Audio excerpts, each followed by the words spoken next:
نحمده ونستعينه ونصلي على رسوله الكريم أما بعد باب هل يسافر بالجارية قبل أن يستبرئها کیا وہ اپنی لونڈی کو سفر میں ساتھ لے جا سکتا ہے استبراء رحم سے پہلے؟ اس بات کا مطلب یہ ہے ایک بندے نے لونڈی خریدی یا اسے جنگ کے میدان میں مسلمانوں کے امیر کی طرف سے کوئی لونڈی مل گئی۔ لونڈی خریدنے کا مطلب یہ ہے کہ وہ لونڈی تھی اور اس نے خریدی، یہ مطلب نہیں کہ کسی آزاد عورت کو خرید کر لونڈی بنا لیا۔ آزاد عورت کو خرید کر لونڈی بنانے کا مطلب آپ نے پیچھے سن لیا تھا کہ اللہ تعالیٰ اس بندے کے ساتھ جنگ کرے گا، جھگڑے گا کہ جس نے کسی آزاد انسان کو غلام بنایا۔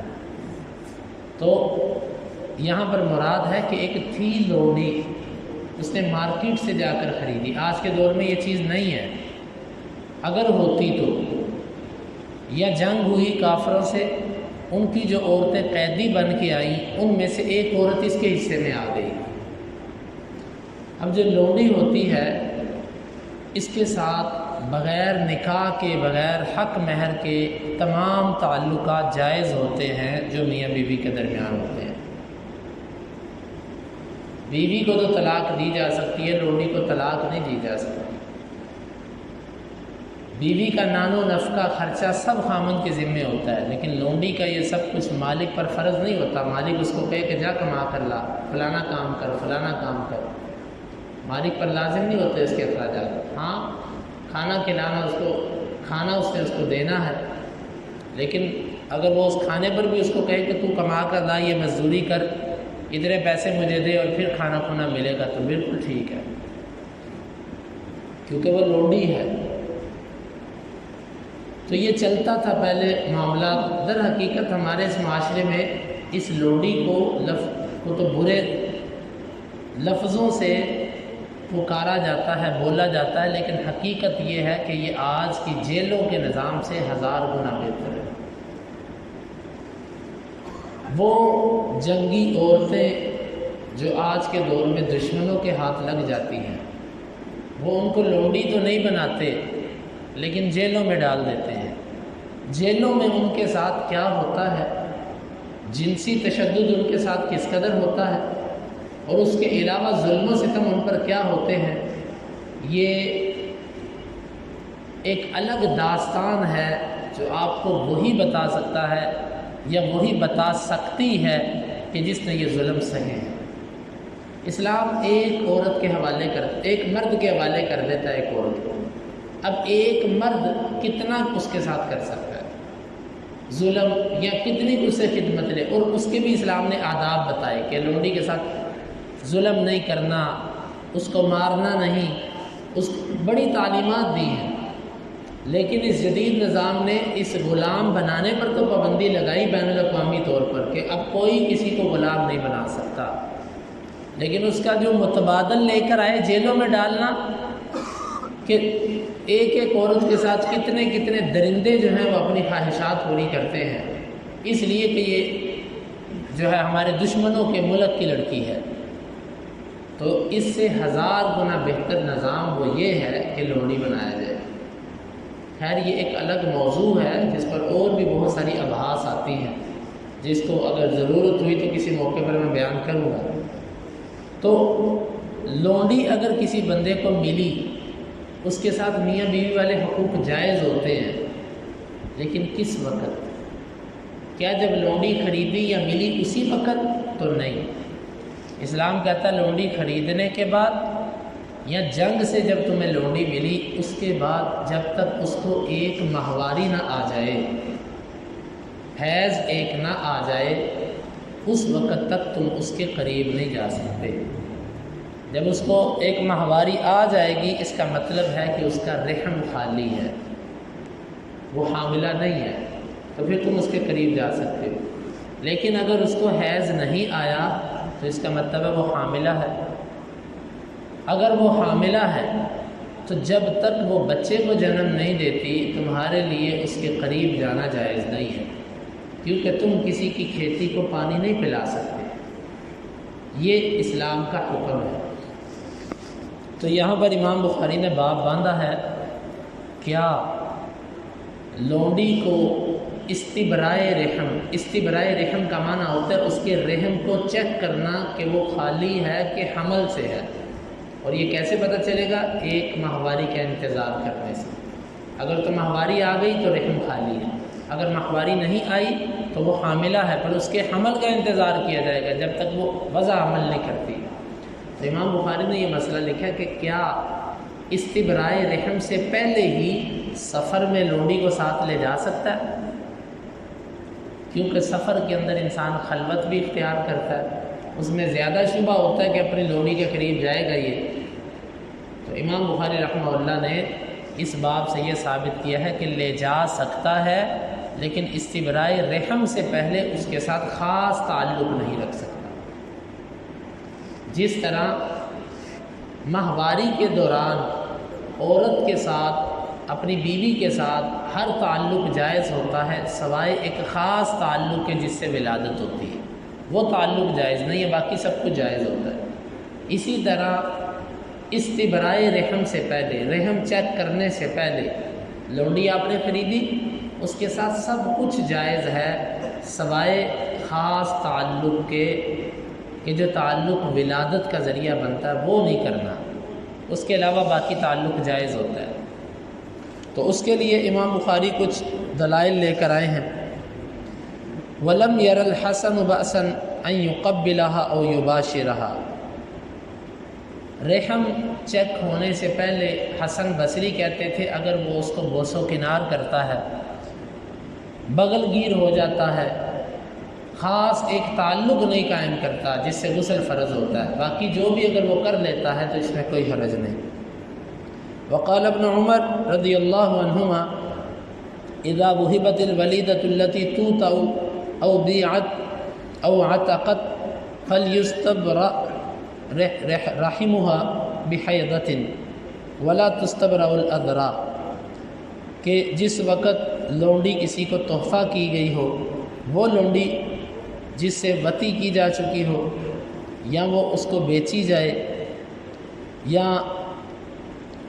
اس کے غلامی میں آ جائے، وہ آزاد ہو جائے وہ، تو پھر بھی اس کا نکاح کرنے سے پہلے یا اس کے ساتھ تعلق قائم کرنے سے پہلے ایک حیض جو ہے وہ انتظار کیا جائے گا کہ اس کو حیض آتا ہے کہ نہیں آتا۔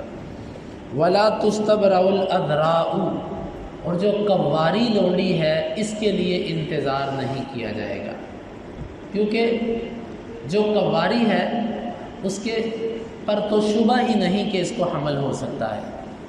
البتہ یہ شبہ وہاں پر آتا ہے کہ جس لونڈی کے ساتھ تعلق قائم ہو چکا ہے وہاں پر انتظار کیا جائے گا، کواری لونڈی کے ساتھ انتظار کرنے کی ضرورت نہیں ہے۔ وقال عطاء لا بأس ان يصيب من جاريته الحامل ما دون الفرج۔ عطاء بن ابی رباح کہتے ہیں اگر کسی کی لونڈی حاملہ بھی ہو تو باقی سب کچھ جائز ہے اس کے لیے سوائے شرمگاہ کے، باقی وہ معاملات کر سکتا ہے۔ اور دلیل کے طور پہ انہوں نے یہ آیت پڑھی الا علی ازواجہم او ما ملکت ایمانہم، مگر اپنی بیویاں یا جن کے مالک ہیں ان کے دائیں ہاتھ، یعنی کہ ان کے ساتھ تعلق جائز ہے۔ آگے حدیث لے کر آئے ہیں امام بخاری کے، ہمیں بیان کیا عبد الغفار بن داود نے، وہ کہتے ہیں ہمیں بیان کیا یعقوب بن عبد الرحمن نے، وہ عمر بن ابی عمر سے، وہ انس بن مالک رضی اللہ عنہ سے، وہ کہتے ہیں کہ قدم النبی صلی اللہ علیہ وسلم خیبر، آپ خیبر میں تشریف لائے، فلما فتح اللہ علیہ الحصن، جب آپ کے لیے خیبر کے قلعے فتح کیے گئے، ذکر لہ جمال صفیہ بنت حیی بن اخطب، آپ کو ذکر کیا گیا کہ صفیہ بنت حیی بن اخطب بہت ہی خوبصورت ہے، وقد قتل زوجها، اور اس کا خامد جو تھا ابو الحقیق کا پوتا وہ جنگ میں قتل ہو چکا ہے، وکانت عروسا، اور وہ بھی دلہن تھی، فاصطفاها رسول اللہ صلی اللہ علیہ وسلم لنفسہ، آپ نے اس کو اپنے لیے اختیار کر لیا۔ فخرج بہا، آپ اس کو لے کر نکلے، حتیٰ بلغنا سد الروحا، ہم سد روحا جگہ پر جب پہنچے، حلت، وہ اپنے حیض سے پاک ہو گئی۔ فبنا بہا، آپ نے ان کے ساتھ رخصتی کی۔ ثم صنع حیثا، پھر آپ نے ایک حلوہ تیار کیا، فی نطع صغیر، ایک چھوٹے سے دسترخوان پہ۔ ثم قال رسول اللہ صلی اللہ علیہ وسلم آذن من حولک، جتنے قریب قریب ساتھی ہیں ان سب کو ولیمے کی دعوت دو۔ فکانت تلک ولیمۃ رسول اللہ صلی اللہ علیہ وسلم علی صفیہ، یہ آپ کا صفیہ رضی اللہ عنہ کے لیے ولیمہ تھا۔ ثم خرجنا الی المدینہ، پھر ہم مدینہ کی طرف نکلے۔ قال، آپ نے فرمایا فرأیت رسول اللہ صلی اللہ علیہ وسلم یحولها وراءہ عباءۃ، کہ آپ صلی اللہ علیہ وسلم اس کے ارد گرد جو تھے وہ ایک چادر اور یہ ایک خیمہ نما چیز لپیٹ دیتے تھے۔ ثم یجلس عند بعیرہ، پھر آپ صلی اللہ علیہ وسلم بیٹھتے اپنے اونٹ کے پاس۔ فیضع رکبتہ، آپ صلی اللہ علیہ وسلم اپنا پاؤں جو تھے، گھٹنا جو تھے وہ رکھتے۔ فتضع صفیۃ رجلھا علی رکبتی، اور صفیہ نے اپنا پاؤں آپ کے گھٹنے پر رکھا، حتی ترکب، یہاں تک کہ وہ سوار ہو گئی۔ اس پوری حدیث کی جو تشریح ہے وہ ایک آگے باب آ رہا ہے، وہاں پر کی جائے گی۔ یہاں پر امام بخاری جو چیز ثابت کرنا چاہتے ہیں وہ یہ ہے کہ صفیہ رضی اللہ عنہا یہودیوں کے سردار حیی بن اخطب کی بیٹی تھی، اور یہ ہارون علیہ السلام کی نسل سے تھی، ان کی آگے بیٹی بنتی تھی یہ۔ اور اسی طرح یہ ایک سردار ابو الحقیق یہود کا، اس کا پوتا جو تھا یہ اس کی بیوی تھی، اور ابھی دلہن بنی تھی، ابھی شادی ہوئی تھی۔ یہ وہی صفیہ ہے کہ جس نے اپنے خامن کو کہا تھا کہ میں نے خواب دیکھا ہے کہ چاند میری گود میں آیا ہے۔ تو اس نے اپنے والد کو کہا تھا کہ میں نے ایسا خواب دیکھا، تو اس نے پھر اس بات پر ان کو تھپڑ مارا چہرے پر کہ وہ سمجھ گیا خواب کی تعبیر کہ تو نبی کی بیوی بننے کی خواہش رکھتی ہے جو اس وقت نبی ہے۔ تو جب فتح ہوا تو پہلے آپ نے سنا کہ یہ دہیہ کلبی کے ہاتھ گئی، لیکن صحابہ کرام نے کہا یہ سردار کی بیٹی ہے اور انتہائی صفات والی ہے۔ تو پھر نبی صلی اللہ علیہ وسلم نے 7 غلاموں کے بدلے ان کو لیا، اپنے ساتھ ان کو چلایا۔ جب حیض سے پاک ہو گئی پھر آپ نے ان کے ساتھ رخصتی کی، رخصتی کرنے کے بعد ولیمہ کیا اور تمام صحابہ کرام کو اس کی دعوت دی۔ تو یہ ہے امام بخاری کا استدلال کہ ابھی حیض سے پاک نہیں ہوئی تھی، آپ ان کو اپنے ساتھ لے کر گئے، جب وہ پاک ہو گئی پھر آپ نے ان سے تعلق قائم کیا۔ یعنی کہ لونڈی کو اپنے ساتھ سفر میں لے جایا جا سکتا ہے، لیکن تعلق تبھی قائم ہوگا جب ایک ماہواری اس کو آ جائے۔ اللہ رب العالمین سے دعا، باقی اس حدیث پر کچھ تشریحات ہیں لیکن وہ اس موقع پر نہیں، وہ آگے انشاءاللہ کی جائیں گی۔ اللہ تعالیٰ سے دعا ہے اللہ تعالیٰ حدیث کو سمجھنے کی اور ان کے تقاضوں کو پورا کرنے کی توفیق عطا فرمائے۔ اللہم انفعنا بما علمتنا وعلمنا ما ينفعنا وزدنا علما، وآخر دعوانا ان الحمد للہ رب العالمین۔ حدیث نمبر 2235۔